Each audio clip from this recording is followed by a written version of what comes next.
estábamos hablando de cómo las cosas espirituales se aprenden. Lo espiritual se aprende. Hay gente que a veces piensa que todo ese poder espiritual, todo ese mover espiritual es con ponerle las manos en la cabeza. Entonces hay gente que llega y dice, póngame las manos para crecimiento espiritual. Si usted no lee la Biblia, si usted no ora, si usted no busca de Dios, no crece.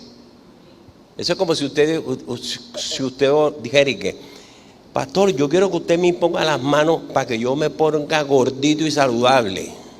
Si no come, te vas a morir. Tiene que comer.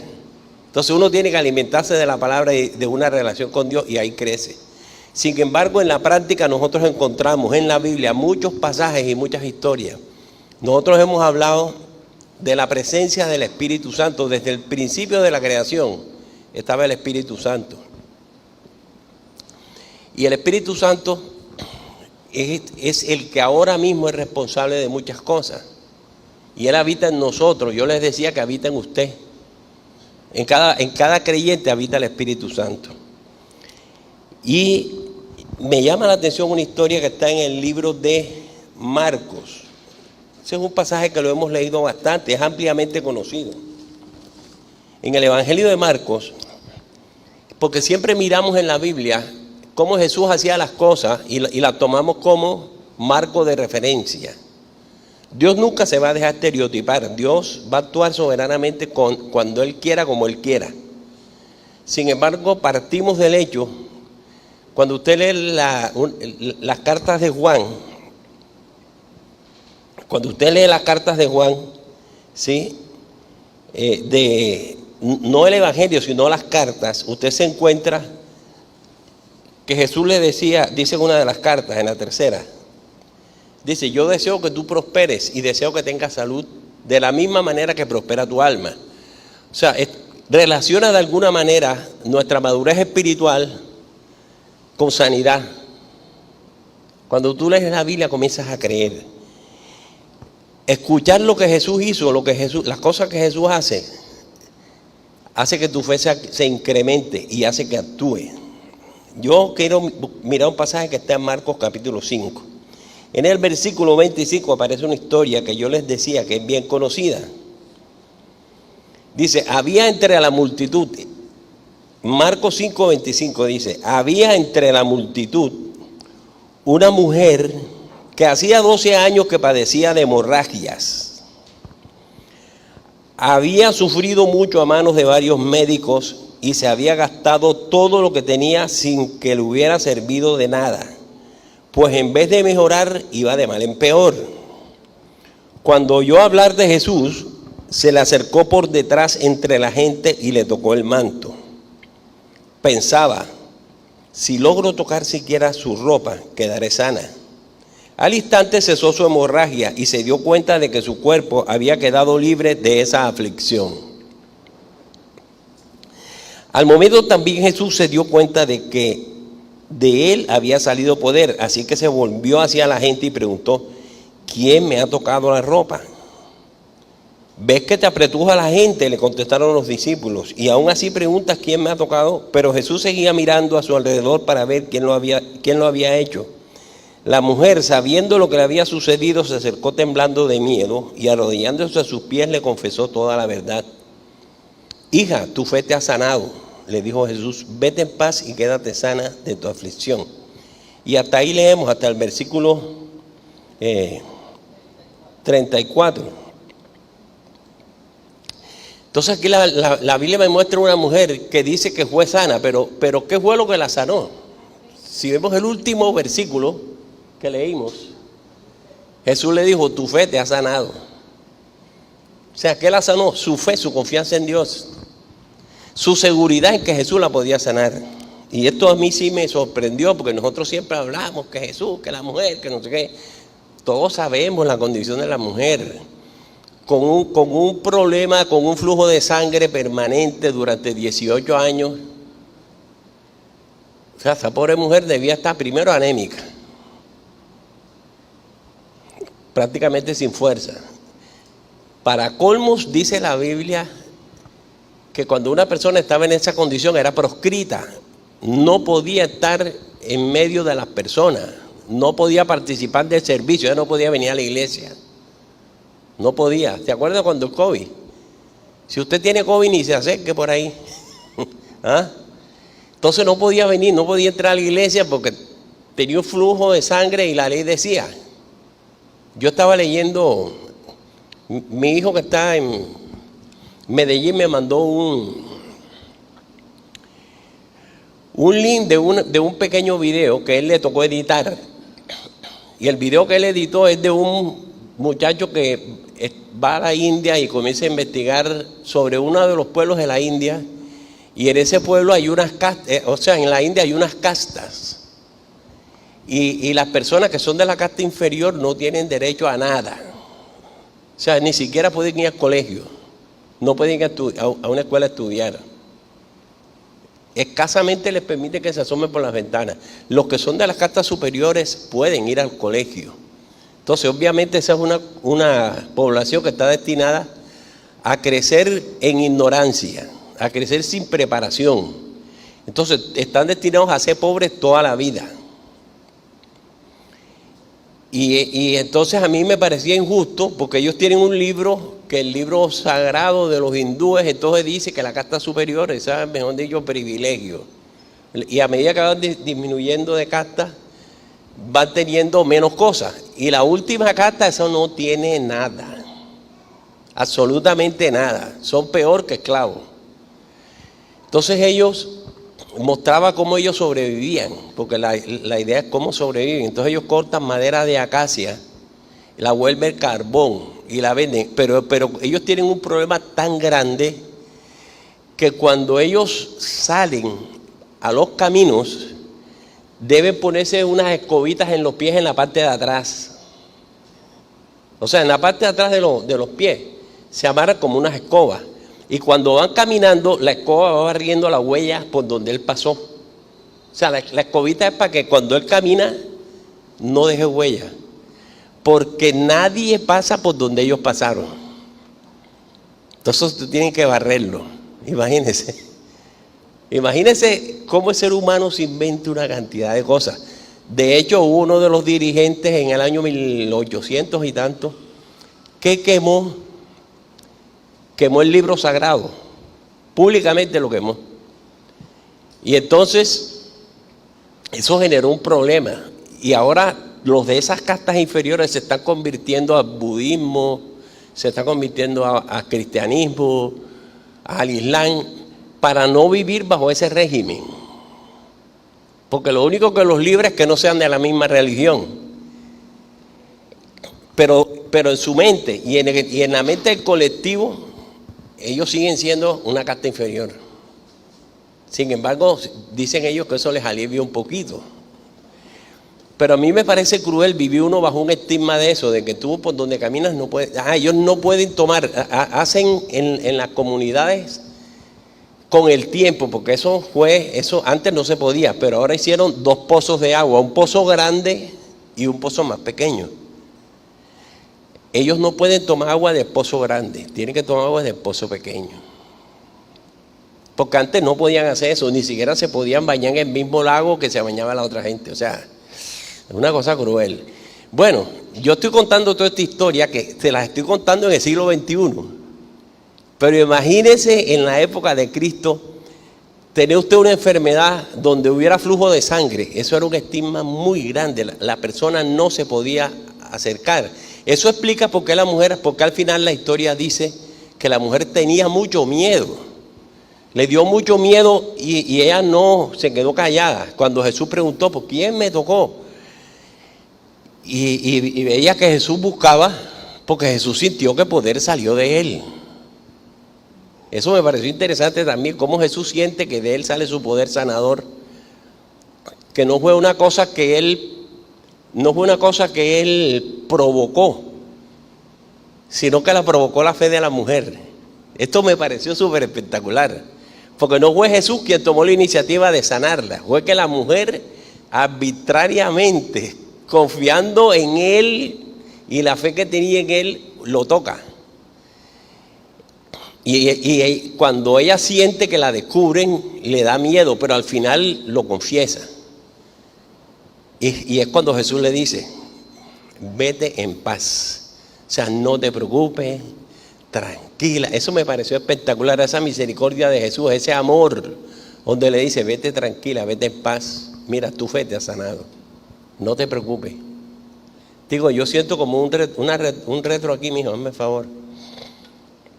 Tu fe te ha sanado. Entonces, él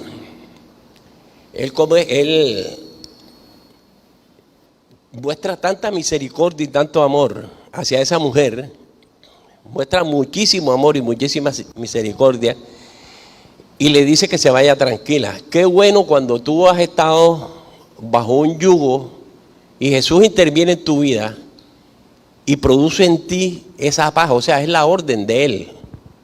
Ten paz, no te preocupes. Yo no sé cuántos de nosotros necesitamos oír esas palabras de parte de Cristo. Por lo menos ha habido momentos en mi vida que he necesitado que Cristo me haya dicho, tranquilo, ten paz, conmigo no vas a tener problemas, vete tranquilo. O sea, eso a mí me parece espectacular y eso le dijo Jesús a esta mujer. Entonces, preguntaba yo, ¿de dónde esta mujer sacó esa fe? ¿De dónde la mujer sacó esa fe? Es la pregunta. Oye, yo me acuerdo que de pronto había escuchado la historia que aparece capítulos antes, ¿no? En el capítulo 1 de Marcos aparece una historia de un leproso que tenía una condición similar, tampoco podía acercarse, era estigmatizado, la gente ni lo tocaba.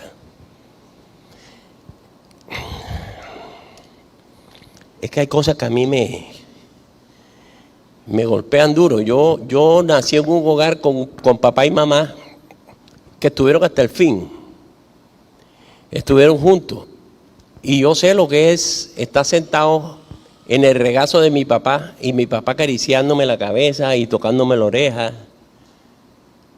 Yo sé lo que es que mi mamá me dé un abrazo y me dé un beso en la mejilla y me diga te quiero.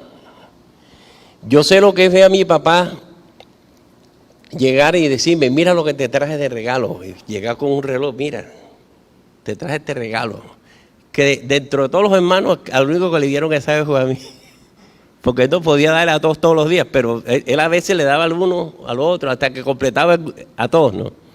Y yo orgulloso con mi regalo que me lo dio mi papá, y yo abrazado con mi papá. O sea, yo eso lo conozco, pero he conocido gente así, que no saben lo que es un abrazo de un papá, que no saben lo que es un abrazo de una mamá, o que tienen un hermano o una hermana y no saben lo que es relacionarse con su hermano y hablar con su hermano y darle un abrazo al hermano, porque el hermano es antipático o por lo que sea. Ahora imagínense una de estas personas, un leproso, una mujer con una enfermedad así, no podía jamás nadie tocarla, ni tocarlo. Al leproso nadie lo podía tocar. Y cualquiera que lo tocara, o cualquiera que tocara a esa mujer, era considerado impuro y quedaba en la misma condición. Eso debe ser muy cruel, muy cruel. Aparte de que no vas a conocer un abrazo de un familiar, de una persona cercana, el estigma de una enfermedad incurable. O sea, eso es una cosa, para mí, cruel, cuando uno tiene una enfermedad y sabe que eso no se lo va a quitar a nadie, y esta mujer tenía esa enfermedad. Pero la mujer, seguro, estoy seguro, que había escuchado, estoy refiriéndome al libro de Marcos, yo estoy seguro que la mujer había escuchado cuando el leproso se arrodilla y le dice a Jesús, Señor, si tú quieres puedes limpiarme. Y Jesús hace una cosa inverosímil, para la época inverosímil. Jesús de pie se le acerca y lo toca. Jesús lo toca. A veces ese hombre era más arbitrario que María Corina Machado. Se atrevió a salir y lo tocó. Y cuando lo toca, viene y le dice, yo sí quiero, sé limpio. Y lo toca. Y dice que al instante se le quitó la lepra. O sea, la lepra se le quitó enseguida. Eso no fue que un proceso, que no sé qué, que un tratamiento. Que yo creo que Dios usa la ciencia y es una de las maneras de sanar. Pero en este caso lo toca y se le quita la lepra. Entonces dice, ves donde el sacerdote para que certifique que está sano. Ves donde el sacerdote. Ahora, y después ves y ofrece tu ofrenda en el altar. O sea, yo me imagino a ese leproso yendo al templo. Imagínate que si él llegaba a la puerta de la iglesia no lo dejaban entrar. Pero ahora tenía el certificado de que él no tenía COVID y podía entrar. ¿Usted se imagina la felicidad? A mí me encanta la hermana Elsie, que por cierto sigan orando por ella. Me encanta la hermana Elsie, porque la hermana Elsie se mete aquí, Santiago. Son unos personajes que entran y comienzan la alabanza. ¡Y aleluya! Bueno, este hombre brincaba más que ellos. De la felicidad que tenía de que había podido entrar a la iglesia después de mucho tiempo que no podía. Y él va a ofrecer un sacrificio, porque tampoco lo podían recibir. Él es reintegrado, espiritual, emocional, físicamente, a una vida normal. Y eso lo hizo Jesús. Y seguro que esta mujer escuchó hablar de él. Yo estoy seguro. Ningún registro lo dice, pero yo estoy seguro, porque ¿de dónde le iba a salir la fe?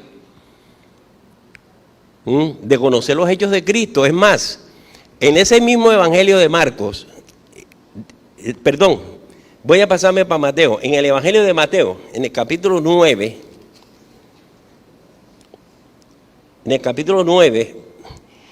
y en el versículo 35, cuando Jesús genera en los discípulos la necesidad de que obreros se incorporen en la obra evangelizadora, porque el trabajo es muy grande. La evangelización del mundo es muy grande y hay pocas personas comprometidas con eso.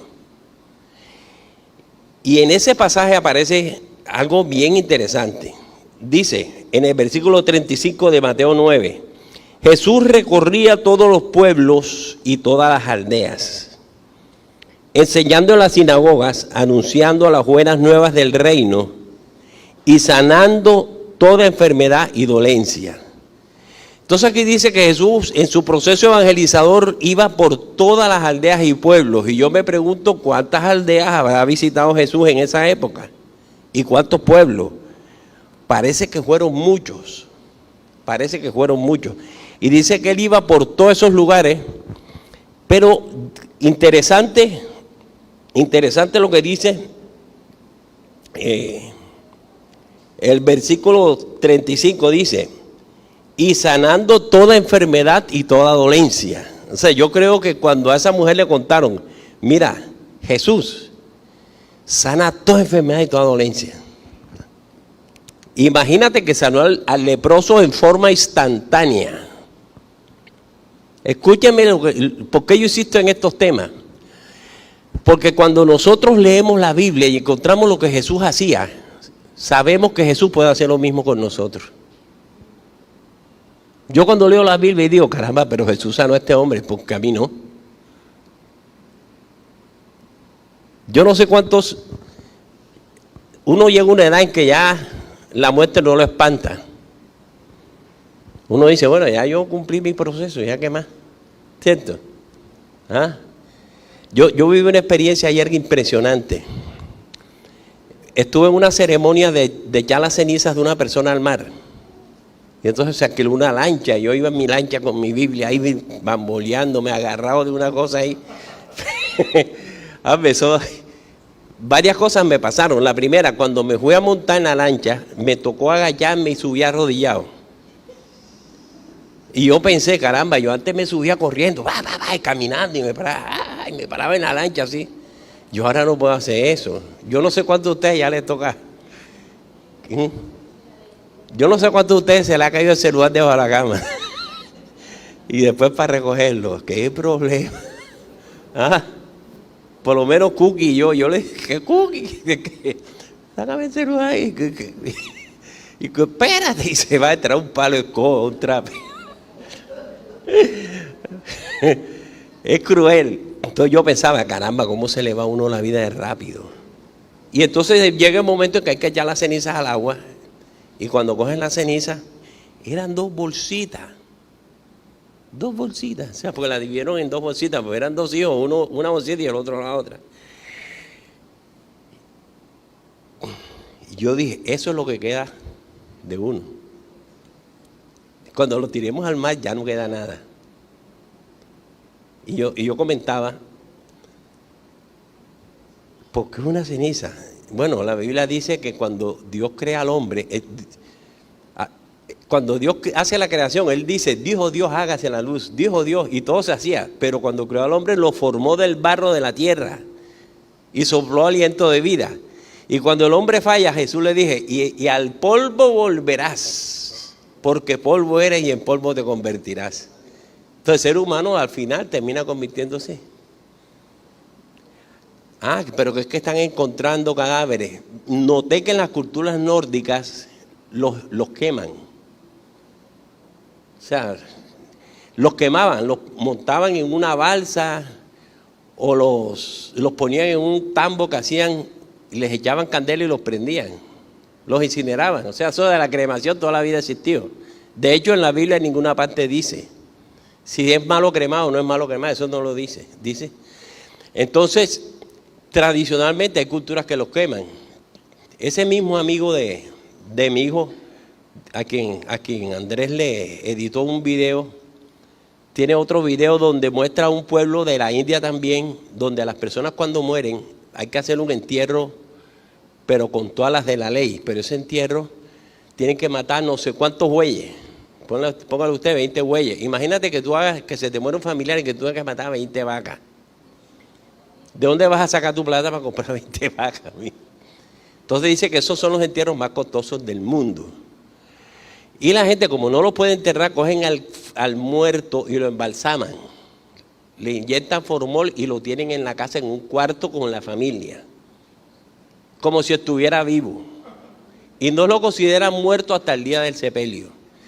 Pero el día del sepelio es cuando ellos logren juntar la plata para comprar los 20 bueyes.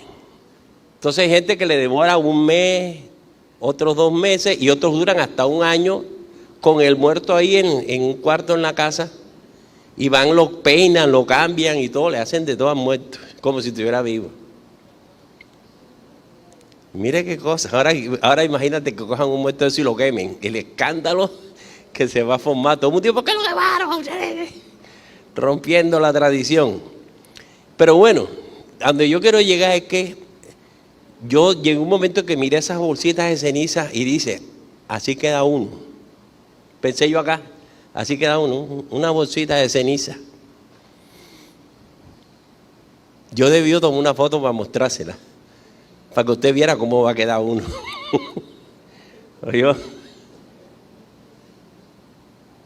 A mí eso de la cremación me impresionó, porque yo he visto mucha gente que el resto de la vida se esclaviza. Entonces, cuando hay un sitio donde sepultaron a su ser querido, cuando hay un sitio de sepultura, entonces la gente va a ese sitio supuestamente a honrar al ser querido. Y le llevan flores, y el día del cumpleaños van y lo visitan, y se le arrodillan, y hablan con él. O sea, que parece que no lo dejaran morir. Lo entierran, pero van a visitarlo y hablar con él. Cuando a ti te creman y tiran la ceniza, pues no hay un sitio que visitar. Tú te quedas con el recuerdo en tu corazón de esa persona. Eso sí, eso no te lo quita nadie. Tú te quedas con el recuerdo de la persona aquí. Y siempre lo vas a recordar por las cosas bonitas de la persona, porque dicen que no hay muerto malo. Ahora, si esa persona murió con Cristo, te quedas con el recuerdo y con la alegría de que está con el Señor.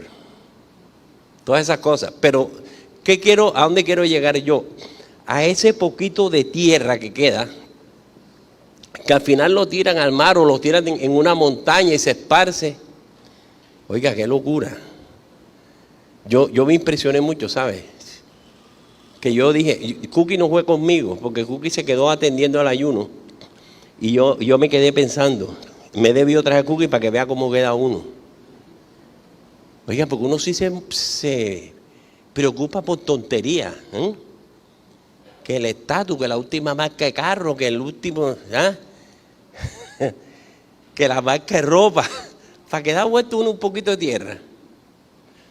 Horrible. Entonces, claro, con razón Pablo decía, así que teniendo sustento y abrigo, esté contento. Usted esté tranquilo. Pero quedar uno reducido a nada. A nada. Porque la Biblia dice, Dios dijo, somos polvo y al polvo volveremos. Así de sencillito. En eso vamos a quedar. Entonces yo me puse a pensar tanto que uno se afana. Pero ¿sabe qué dice la Biblia? El que cree en mí, aunque esté muerto, vivirá.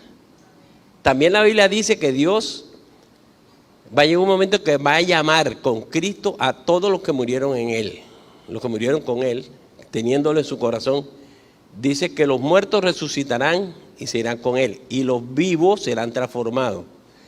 Pero me gusta ese que serán transformados porque este cuerpo no es el mismo que vas a tener cuando resucites. Vas a tener un cuerpo diferente. Este cuerpo ya después no va a servir de nada. Eso no sirvió, ya hasta ahí llegó, ya dio su uso, ya no se usa más. Cuando resucite va a tener un cuerpo transformado. Eso va a ser diferente. Entonces, a mí todas esas cosas me llaman la atención y me animan. Entonces Jesús entiende la responsabilidad que es que la gente se salve y que no quede simplemente en la ceniza, sino que resucite y esté con Él. Entonces Él sale y predica el Evangelio. Dice que en todas las aldeas, en todos los pueblos. ¿Usted no cree que esa noticia se esparció por todas partes? ¿Ah? ¿Usted no cree que la gente que iba de tránsito llegaba y contaba? Imagínate, Jesús allá sanado. Mira, todos los enfermos, eso no quedaba un solo enfermo que no fuera sanado. Todas las dolencias, enfermedades raras, hasta las peores enfermedades Jesús las sanó. ¿Usted no cree que esa mujer oyó eso? A mí me llama la atención porque yo no sé cómo dice el versículo.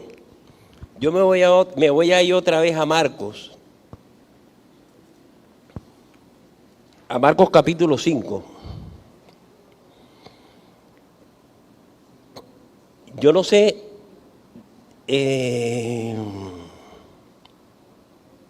versículo 27, colócate el 27, a ver.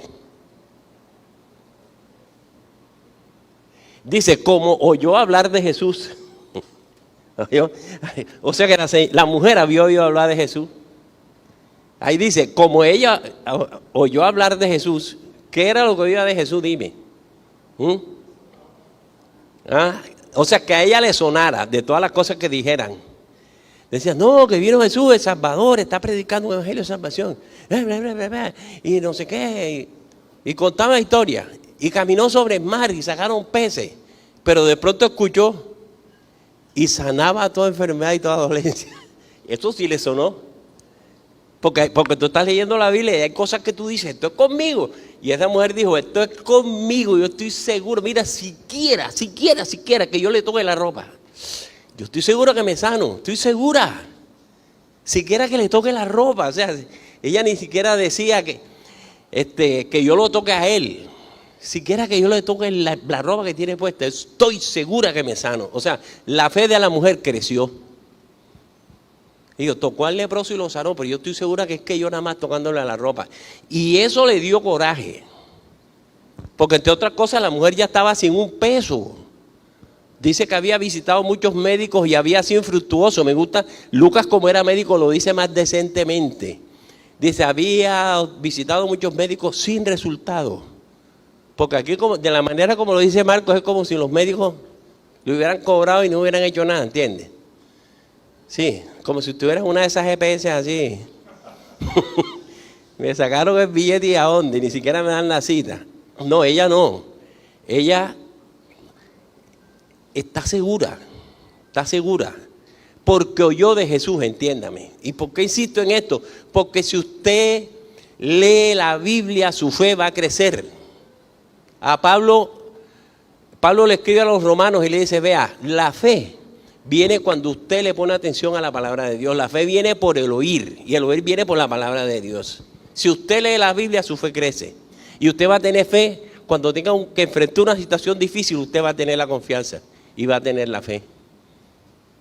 Eso dice la Escritura. Si no, que uno quiere aprenderse los versículos y que, no hermano, es que la fe viene por la palabra de Dios. Romanos capítulo tal, versículo tal. Eso no sirve. Esa palabra de memoria no sirve. La palabra sirve cuando tú la entiendes y te apropias de ella. Y por eso Jesús decía, escudriñela. Jesús no dijo que lean la Biblia. Jesús dijo, escudriñe la palabra, profundícela, entiéndala y tómela como práctica de vida. Y esta mujer había escuchado que Jesús la podía sanar. En algunos aspectos de mi vida yo he tenido palabras de cosas que parecen difíciles, pero yo he tenido la certeza de que Jesús lo puede hacer y he visto a Dios haciéndolo. Yo no sé si a usted le ha pasado eso alguna vez, pero hay una que usted dice, estoy seguro, estoy seguro de que Cristo lo puede hacer, y nosotros, si estamos leyendo la Biblia, debemos estar seguros de que Cristo lo puede hacer. Esta mujer estaba segura y ahí había un montón de gente. Y me gusta que Jesús no fue el que provocó la sanidad, porque Jesús hasta lo tomó de sorpresa. Dijo, alguien me tocó. Yo digo, oye Jesús, ¿cómo se te ocurre? Todo el mundo te está empujando. Dice él, pero si es que yo sentí que de mí salió poder de sanidad. Yo sentí que de mí salió poder. O sea, algo pasó aquí y comenzó a buscar. Y la mujer dije, fue que yo pensé que si le tocaba la ropa, me sanaba. Y él le dije, tu fe te salvó. Luego la fe nuestra actúa en beneficio nuestro también, pero esa fe viene cuando nosotros conocemos la Escritura y nos apropiamos de ella.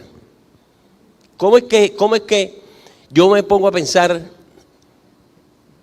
en Moisés parado frente al Mar Rojo?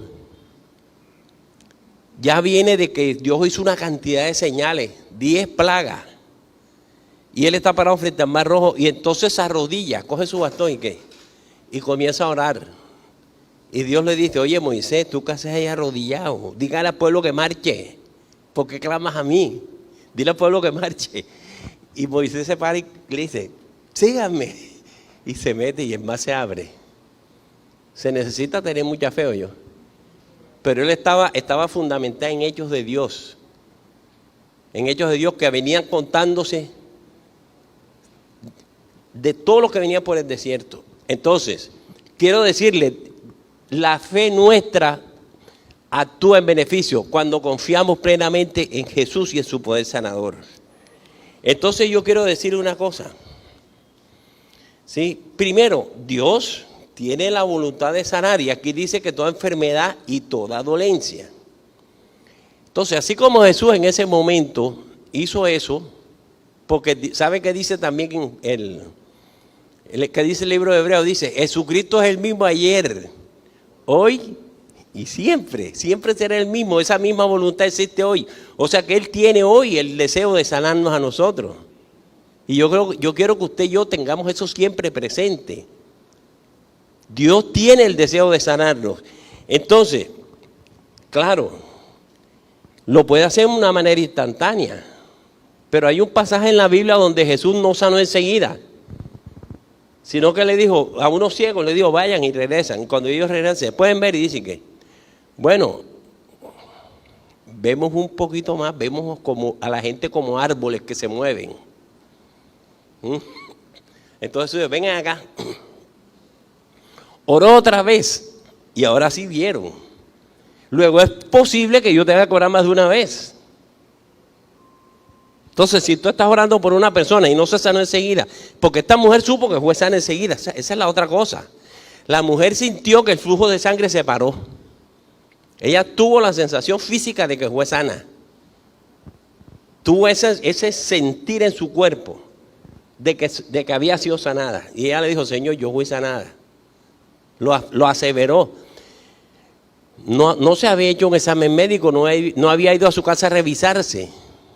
¿Oyó? Pero sintió en su cuerpo ese poder sanador y sintió que el flujo de sangre cesó. Ella sintió eso enseguida. Y Dios puede sanarnos en forma instantánea, pero también puede tomarse un proceso. Entonces esta mujer dice que 12 años con ese problema. Por favor, yo creo que con 12 años yo con una enfermedad así ya me resigno. Yo sin tener 12 años, sino que nada más con estas ideas en mente, el día que murió Caramba, no me acuerdo quién fue que se murió. Ah, mi hermano, se murió mi hermano. Y cuando estamos en el cementerio, alguien hizo una pregunta. Cookie hizo la pregunta y que, oye, mijo, ven acá, pero eso es un lío. Cuando las personas se mueren, ¿qué hay que hacer? ¿Cuántos de ustedes saben qué hay que hacer cuando uno se muere? ¿Ah? No, tú no tienes que hacer, pero los que quedan vivos, ¿qué tienen que hacer? ¿Ah? ¿Qué pasa con el que queda vivo? ¿Ah? Ah, buscar la plata. Sí, pero ¿cuál es el trámite? Ah, tienes el cadáver ahí. ¿Qué vas a hacer con él? Entonces Cari me hizo la pregunta. Me dije que, oye, mijo, ven acá. Y me quedó mirando así de pie a cabeza y que. Me miró de pie a cabeza y me dijo, oye, Carlos, ven acá. Y cuando uno se muere, o sea, ¿qué hay que hacer? Y ella me vio como cadáver, así que. Y digo, muy fuerte, esto está muy fuerte, ¿qué hago? Y yo, no, Cookie, no te preocupes, no te puedo contestar ahora porque estábamos en medio del entierro, pero yo te averiguo. Y como estábamos en la funeraria, yo fui enseguida a las oficinas y dije, espérame aquí, y me fui para la oficina. Y pregunté, ven acá, cuando una persona, no, que el certificado de función, que el certificado médico, que no sé qué cosa, que tal, que el DANE, una cantidad de cosas. Pero ven acá, ¿y eso quién se encarga? Bueno, nosotros tenemos servicios donde se encargamos de todo eso, Richie. Sí, pero ahí después no, que entonces que la tumba, que si es propia, que si es alquilar, que si no sé qué, que después hay que sacar los huesos a los 4 años, que entonces te vendemos un osario. O sea, un negocio que no se acaba nunca. Un osario, después que un nicho. Y digo, no, espérate un momentico. Mi problema es que mi mujer, yo no le quiero dar dolor de cabeza. Mi problema es que yo quisiera que mi mujer no tenga que sufrir, tras que sufre porque pierde al marido, va a sufrir con un enredo. Yo quiero es que ella tenga un número de teléfono donde ella pueda marcar y ustedes se encarguen del resto. ¿Cuánto vale eso? Mira, eso vale tanto. Y bueno, yo quiero eso. ¿Ah? Si ahora mismo tú te murieras, tienes que buscar 15 millones de pesos. Para hacer todo, y eso tiene que ver hasta con el tinto que se van a tomar todos los que vayamos. Y que el aviso de muerto, el bus, no sé qué, la funeraria, el transporte del carro de aquí para allá, del carro para allá. Todo el paquete. Ah, bueno, eso si lo incineran, si no, vale 12. Entonces yo dije, ¿sabe una cosa? Yo quiero que cuando yo me muera, mi esposa llame, ustedes recogen el cadáver y hacen con el cadáver lo que quieran hacer. Y a mi mujer le van a traer una cajita con mi ceniza, ya. No con un nicho ni nada. Y a Cookie le dije, Cookie, el día que yo me muera, si te dan la cajita de ceniza, tú te subas a la popa y la tiras. O te vas para el mar y lo tiras en el mar escondido porque eso es prohibido. Entre otras cosas, es prohibido. Eso tiene que pedir un permiso especial. O si no, mijita, te vas para el caño, lo tiras en el caño. Pero no te quedes con esos huesos, con ese poco de ceniza ahí. Yo le dije, échaselo a las yucas. Échaselo a las yucas para que.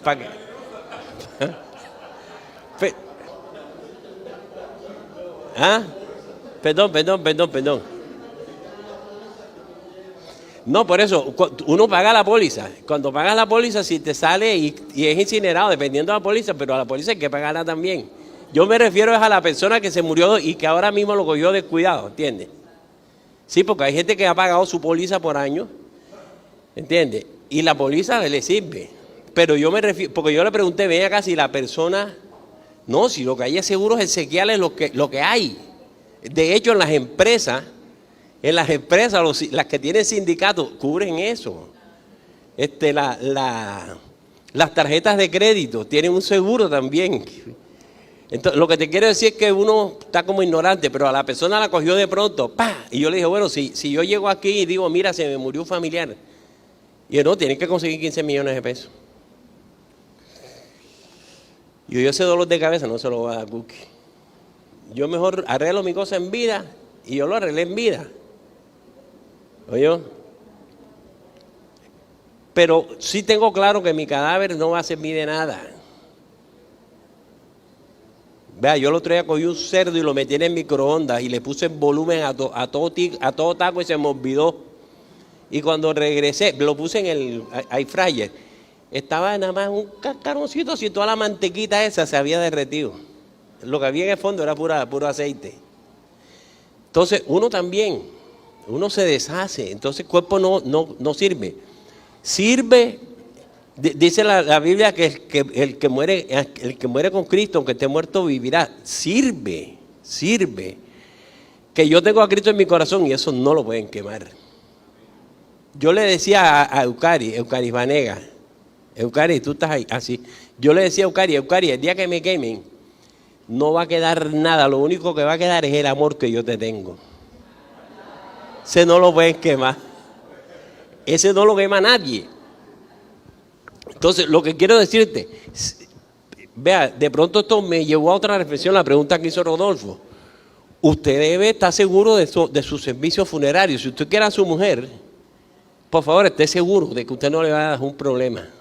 Que tenga que andar a esa mujer como una loca corriendo. ¿Ahora qué hago? No, que ya tiene usted, vea, aquí está seguro, vea. Ya. Ahora, si lo cogió descuidado, a mí me hubiera cogido descuidado. Debo tener seguro en alguna parte y no he investigado. ¿Oyó? No he investigado. Pero yo dije, no, yo voy a salir de este lío, pero Cuco no la dejo con ese dolor de cabeza. En ese día que estaba llamada emocionalmente cruel. Pero bueno, lo que quiero decirle, me salí de mi tema totalmente. Esta mujer tenía la seguridad de que Jesús la podía sanar. Lo tenía bien clarito. Y esta mujer se arriesga, ¿sí? Y lo que la sana es su propia fe. Entonces, no era el contacto físico, no era que le impusieran las manos, no era que la tocaran, era la fe que ella tenía.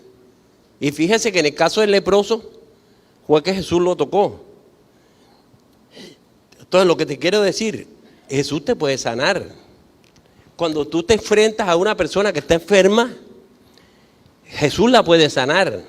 Ahora, ¿de qué depende? La Biblia dice que lo toque, pero depende más de la fe tuya o de la fe de la persona. Porque una cosa curiosa que he visto, estamos hablando de este tema y de pronto yo digo, vamos a orar por los enfermos, y tú miras la cara de las personas y hay una persona que tú le ves los ojos esos que te quieren comer con la vista, y uno sabe que esa persona, si la toca, se sana. Y uno dice, tú ven acá. Yo no sé si usted ha visto que muchos predicadores hacen eso. El joven que está allá, la jovencita que está allá, ustedes vengan acá, párense aquí, pa. Porque le ven en la cara esa fe, porque la fe se ve en los ojos. Eso se nota cuando tú estás seguro. Es más, uno dice, será conmigo. Es como si tú dijeras, que me llamen a mí. No sé si en el colegio a ti te pasó eso. ¿Ah? Que ponían una tarea y decías tú que no me vayan a llamar a mí. Y parece que lo llamara con la mirada. Decía, Guzmán. Ahí está. Bueno, cuando hay fe en las personas se le nota en la cara. Entonces yo lo que quiero decirle, nunca se abstenga de orar por un enfermo. Ni tampoco se prive de que oren por usted. Nosotros tenemos una lista de oración en la que oramos por personas. Y nosotros nos sorprende la cantidad de gente que se sana. Pero me sorprende la cantidad de gente que se sana, que tenían una cosa horrible, terrible, grave, y que de pronto al final resultó que era nada. Entonces cuando la gente a mí me llama y me dice, pastor, y yo, cálmate, serénate. Tienes la opción de Jesús, tienes la opción de Cristo. Vamos a colocarlo en las peticiones de oración y vamos a orar por Él. Y tú cálmate, tú ten paz, que Jesús va a actuar soberanamente. Ahora, yo no le puedo garantizar a nadie que va a ser sano, porque yo no soy el que lo sana. Pero sé que Jesús dice que sanaba toda enfermedad y toda dolencia. A mí me regreso de nuevo, al versículo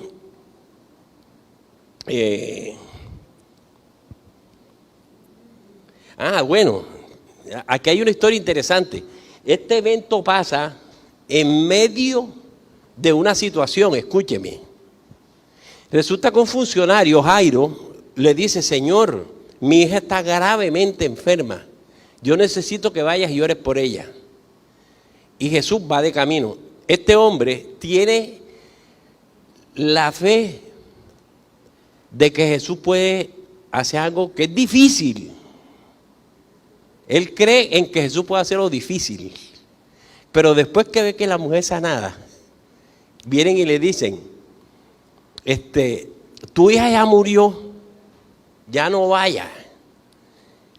Pero el hombre sigue con Jesús hasta la casa y lo lleva hasta su casa y Jesús resucita a la muchachita. O sea que el hombre pasó de creer lo difícil a creer lo imposible. Porque cuando te apoyas en Jesús, lo imposible para ti no existe. Jesús decía, para los hombres es imposible, pero para Dios no hay nada que sea imposible. Para Dios todo es posible. Entonces yo te pido que tú esta mañana creas en Dios, confía en Jesús. Dice la Biblia que por sus llagas fuimos sanados. Y yo creo que tú le pidas por ti o por esa persona por la que tú estás orando. Amén. Vamos a cerrar los ojos y vamos a orar. Padre Celestial, yo te doy gracias, Señor. Tu palabra me enseña que a través de conocer tu palabra y de conocerte, podemos aprender a confiar en ti, a tener esa fe que necesitamos, Señor. A tener esa fe que necesitamos para poder enfrentar, bendito Dios, cualquier dificultad, cualquier desafío que se nos presenta. Yo te bendigo, Dios, yo te bendigo. Y yo te pido, Señor, que en este momento tú estés actuando. Esta mujer creyó que si tocaba el borde, que si tocaba tu ropa se sanaba. Y así pasó, Señor. Yo creo que si yo oro por esa persona, o si oro por mí mismo, tú me sanas, Señor. Padre, en el nombre de Jesús de Nazaret, yo también creo, Señor, que nuestra oración puede sanar. Por eso en el nombre de Jesús, yo te pido que estés sanando a cada persona que esté en este lugar. No importa la índole de la enfermedad que tenga. Tú dices en tu palabra toda enfermedad y toda dolencia. En el nombre de Jesús, toda enfermedad y toda dolencia desaparecen por el poder de Cristo, por la acción del Espíritu Santo. Padre, y eso es realidad no solo para los presentes, sino para los que están en la transmisión. Yo los bendigo, Señor, y te pido, bendito Dios, que ese poder sanador tuyo se haga evidente en la vida de cada uno. Por eso confiamos en ti, por eso creemos en ti. Tú eres nuestro sanador, eres nuestro salvador. Yo te bendigo, Señor, y te pido que ese poder tuyo se derrame sobre cada uno, Señor. Y ahora te pido que tú comiences a poner mucha paz y que las personas comencemos a experimentar, Señor, ese poder sanador tuyo, esa seguridad de que actuaste. Y gracias, porque es como si nos estuviéramos, como si tú nos estuvieras diciendo, quédate en paz, porque tu fe te ha salvado. Quédate en paz, ten paz en tu corazón. Señor, que esa paz inunde nuestros corazones. Yo te bendigo, Señor, en esta mañana y te doy muchísimas gracias en el nombre de Jesús. Amén.